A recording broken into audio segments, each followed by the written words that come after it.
బస్తా 270 రూపాయలకు దొరకాల్సిన చోట ఈ రోజు 450 రూపాయలు 600 రూపాయలకి ఒక్కొక్క బస్తా మీద అమ్ముతున్నారంటే అందరికీ తెలుసు ఎక్కడ పోతున్నాయో అన్ని తెలంగాణకు పోతున్నాయి. ఇక్కడ యూరియా కొడుతుందని తెలిసినారో ఈ నుంచి ఆ బ్లాక్ మార్కెట్ లో ఎరువులు పోయే పరిస్థితి మనం అంతా చూస్తున్నాం. అదేవిధంగా గతంలో కంటే ఎక్కువగా ఇచ్చినామని చెప్తున్న ఈ ప్రభుత్వం గతంలో కంటే ఇప్పుడు సాగు తగ్గినా గానీ ఎందుకు ఈ విధంగా ఎప్పుడు లేని విధంగా ఉంది అని చెప్పి అడుగుతున్నాను. దీనికి పెద్ద విషయం అవసరం లేదు. ఆర్బీకేలు ఉన్నాయి, ప్రతి 2000 జనాభాకు సంబంధించి ఒక ఆర్బీకేలు ఉన్నాయి. రైతులు వచ్చి ఎంత కావాలని డిమాండ్ అని బుక్ చేసుకుంటే అక్కడే విషయం తెలిసిపోతుంది రైతులకు ఎంత అవసరం పడుతుంది, ఎంత యూరియా కావాలని. గతంలో అదే విధంగా చేసేవాళ్ళు. అంతకు ముందు కూడా చూసినాం మనం 2019 కంటే ముందు కంపెనీ అప్పుడు ఏ విధంగా ఉండేది. మార్కెట్ యార్డ్ లో వచ్చి ఇట్లాగే చెప్పులన్నీ పెట్టేసి తెల్లారి 3 గంటలకు వచ్చి ఎదురు చూసేవాళ్ళు. తర్వాత క్రమంలో ఎప్పుడైతే ఆర్బీకే ద్వారా మనం ఇస్తున్నామో ఎక్కడే కానీ క్యూలు కానీ ఈ విధంగా ఇబ్బందులు పడుతున్నాయని ఎక్కడే కానీ చూసిన సందర్భం లేదు. ఎందుకంటే రైతాంగానికి మేలు చేయాలని ఒక ఆలోచన విధానం ఉండాలి.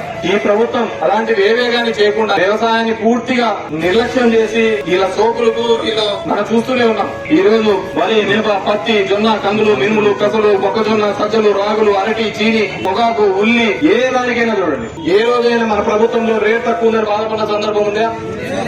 ఈ రోజు చూడుకోండి. ఈ రోజు ధరల స్థిరీకరణ గురించి ఆలోచించే వాళ్ళే కరువైన పరిస్థితి.